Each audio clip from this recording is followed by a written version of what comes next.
The Denver Broncos defense is about to get terrifying. We've got a couple of guys coming back, and I don't think any of us have quite comprehended how good the talent that we have already played, especially the offensive lines for our first three opponents are, and how much our defense has already dominated the teams put in front of us. We got to break all that and more down in this video, why the best is yet to come, especially looking at our next couple of opponents and how it's the perfect matchup for this Denver Broncos defense. Now, I know we lost to the Chargers, and that was hard to handle, hard to stomach for sure, but if you take a look at this, through 80 plays, right, the Chargers had 80 offensive snaps on your Denver Broncos defense and still only managed to score 23 points. You take away that last touchdown from Herbert to Keenan Allen, which a lot of people are already saying is one of the best throws of the entire year, and you're looking at this Broncos defense mollywhopping the Chargers, right, to win the time of possession 36-23 and still have this Denver Broncos defense as so formidable was absolutely impressive to say the least. And then on top of it, one of our better run defending defensive linemen, Malcom Roach, has been on IR for the first 4 weeks of this season. We know that he is eligible to return next week against the Philadelphia Eagles. We know we need to stop Saquon Barkley.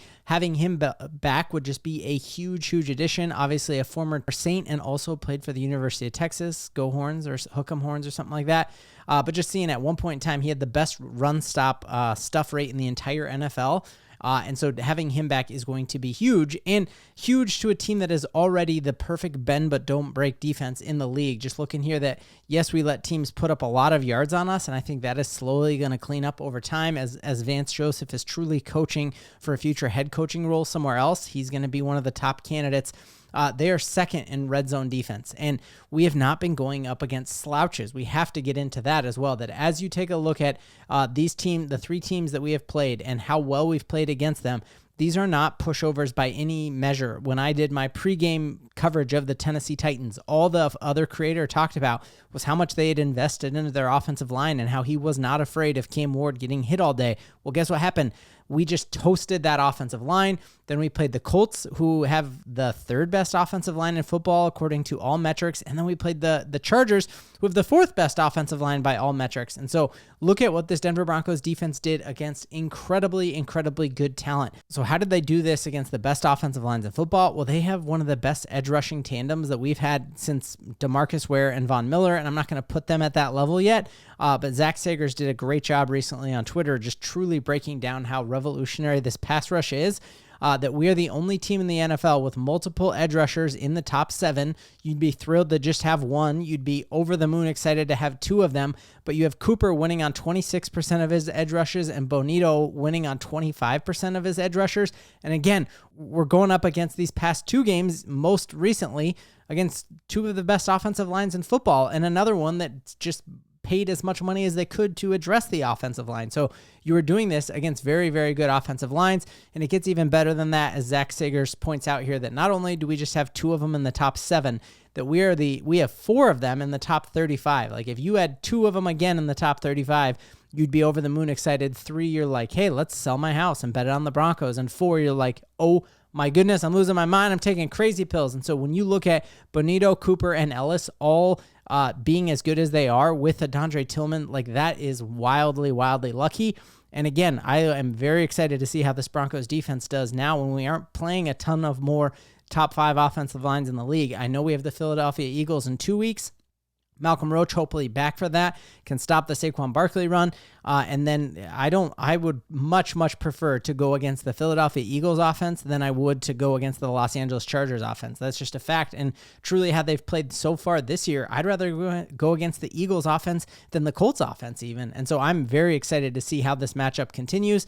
And just looking here, this really breaks down how good this edge rush is. You're seeing these guys not only get back and win their pass rush, but they get back in a hurry. And so this here, the right axis is how fast their get off, and their up and down axis is how successful it is. So you see one of the fastest and most successful pass rushes in football is Nick Bonito, and right behind him is Jonathan Cooper. So loving seeing those 2 up so high.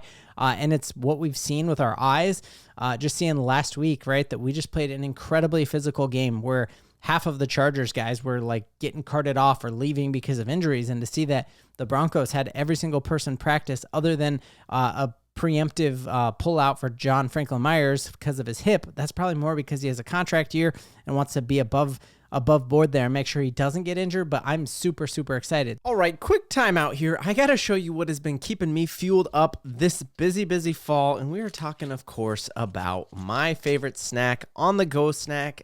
It's at times been a lunch, a lifeline for me. We're talking about Chomps. I have a full-time job. I've got 4 kids, coaching them in 3 different sports, going all over the place like a crazy man, and Chomps are the perfect mess-free snack for not only myself, but also my 4 kids who love them. What I love the most is Chomps gives me 10 grams of mess-free protein. They taste phenomenal, and there's 0 grams of sugar in them, which is a big deal. So I throw them in my work bag. Family road trips, driving to games, at work, after soccer practice, it is the perfect snack. You are definitely going to want to check out some Chomps. They have a ton of amazing flavors. We've got original, which is just the OG, obviously. And then my favorite is definitely the smoky barbecue. Let me know in the comments, what's your favorite flavor of Chomps? You can check it out. Clicking the link in my description, or they're in stores nationwide, 30,000 stores that you can check out Chomps, but you're definitely going to want to check it out. So the only thing that folks are sleeping on is saying that, oh, well, Riley Moss is garbage. And I think that advanced analytics just do not back it up. From an eye perspective, you tell me one single time this season where he was burnt and you're like, there's no one even in the frame there. He just completely lost his guy. He is there. He is in the hip pocket. And he obviously needs his head on a swivel, and he's gotten some bad luck there with angles and stuff like that. But the advanced analytics really back it up that he's been targeted the second most of any corner in the league, yet he has allowed the fewest receptions from any other corner in the league who's allowed more than 20 targets. So pretty incredible that like his average separation is 2.6 yards in coverage. That's the second tightest coverage in the entire NFL, not just for guys that he is guarding. And so all the slander about Riley Moss, like, it is not on him. These have been very fluky things. Go back and watch that Herbert throw to Allen. There really is not a better coverage that he could have been. There are times that you can just throw the ball in a place that only the receiver can get it.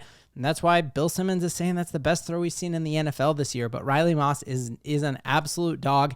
And we are going to regret sleeping on him or just thinking he's going to be anything other than great. You hear Pat Surtain just talk about how he's doing everything the right way. He's not getting in his head. And this week he has this chance to go up and revenge himself from the game against T. Higgins last year against the Bengals, where he did get his lunch handed to him last year. But we've just seen this all the way back from college, where he was just a stud college cornerback, and we are going to see the swing up from him. Your eyes do not deceive you. The numbers do not deceive you. Riley Moss is good. And then we know we have Pat Surtain, the best in the game. On top of that, we know that sometime this season we're going to see Dre Greenlaw, and having a Pro Bowl inside linebacker added to this mix of unquestionably the best defensive line in football, unquestionably the best corner in football, unquestionably the guy who allows the least amount of separation in Riley Moss. We know Hufanga is playing like a dog. This Denver Broncos defense is good already, and they're just going to keep getting better. I don't think they are playing a ton more offenses who are better than the Colts and the Chargers, and we won those games up until the clock read 0-0-0, and so do not be discouraged because this Broncos defense is only peaking. On top of that, I think our offense is going to continue to improve each and every game, and one of the things that I've been really quick to criticize Sean Payton for is just our amount of line shifts. Like, I feel like Bo Nix needs to get some rhythm, have the same types of dudes in the huddle and not have complete hockey style line shifts each and every play. But the advanced analytics are showing that's just not true, because the most successful offenses in football right now are the ones who have the most diversification in the number of personnel sets that they are running out there. And so it is kind of contrary to what the narrative has been, that like, hey, Sean Payton, just let Pat Bryant be out there every single play. Don't just like be subbing dudes in and out. That's just not how the advanced analytics are playing out. That the Green Bay Packers, the Bills, the Colts, they are doing line changes all the time, and it is making them way, way more successful.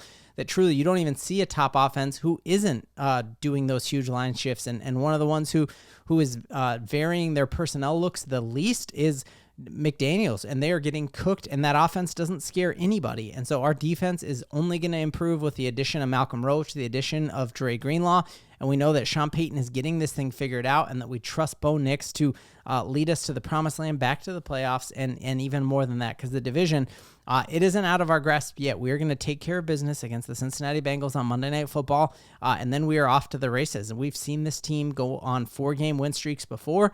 We know Sean Payton is the winningest coach in the month of October. things are looking up for your Denver Broncos, and we've got a ton to believe in.